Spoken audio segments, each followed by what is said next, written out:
ഇന്ന് flowers top singer season 5 വേദിയിൽ അടിപൊളി ഗാനവുമായിട്ട് എത്തുന്നത് നമ്മുടെ ആര്യൻകുട്ടനാണ്. ഏവരുടെയും പ്രിയങ്കരനായ ഒരു കുഞ്ഞു കൊച്ചു കലാകാരനാണല്ലോ നമ്മുടെ ആര്യൻമോൻ. അപ്പോൾ ആര്യൻമോൻ വേദിയിലേക്ക് വരുമ്പോൾ തന്നെ ഒരു പ്ലക്കാർഡൊക്കെ എടുത്തിട്ടാണ് വരുന്നത്. അതിൽ എഴുതിയിരിക്കുന്നത് സോറി റിമി ചേച്ചി എന്നൊക്കെയാണ് കേട്ടോ. അപ്പോൾ കാത്തിരുന്ന് നിങ്ങൾക്ക് ഫ്ലവേഴ്സിൽ കാണാം എന്തൊക്കെയാണ് ഇന്ന് സംഭവിക്കാൻ പോകുന്നതെന്ന്. കറുത്ത പെണ്ണേ എന്ന് തുടങ്ങുന്ന അതിമനോഹരമായ ഗാനമൊക്കെയാണ് പാടുന്നത്. അപ്പോൾ ആ ഒരു ഗാനമൊക്കെ അടിപൊളിയായി പാടി പാട്ടിൽ നിന്ന് ആർക്കും തോൽപ്പിക്കാൻ കഴിയില്ലെന്ന് MG സാർ റിമി ചേച്ചിയൊക്കെ പറഞ്ഞു. പിന്നെ വേദിയിൽ വെച്ച് ഒരു കവിത ചൊല്ലുന്നുണ്ട് കേട്ടോ. MG സാറിനെ കുറിച്ച് മലയാള സിനിമയിൽ ഒരു MG ഉണ്ട് അങ്ങനെയൊക്കെ പറഞ്ഞ് അടിപൊളി കുടുകുടിച്ചിരിക്കുന്നത് അങ്ങനെയൊക്കെ പറഞ്ഞ് ചെറിയ ചെറിയ നല്ല നല്ല ലൈൻസൊക്കെ എഴുതി അടിപൊളി ഒരു ഗാനമൊക്കെ നമ്മുടെ വേദിയിൽ നമ്മുടെ ആര്യൻമോൻ ആലപിക്കുന്നുണ്ട്.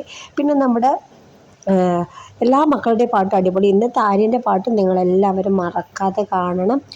അപ്പോൾ നല്ല അടിപൊളി പെർഫോമൻസ് ആയിരിക്കും. അങ്ങനെ എല്ലാവരും മറക്കാതെ കാണുമെന്ന് വിശ്വസിക്കുന്നു. ഫ്ലവേഴ്സ് ടോപ്പ് സിംഗർ സീസൺ 5 ആര്യൻമോൻ്റെ അടിപൊളി പാട്ടുണ്ട്, മറക്കാതെ കാണുക. അപ്പോൾ ബൈ ബൈ.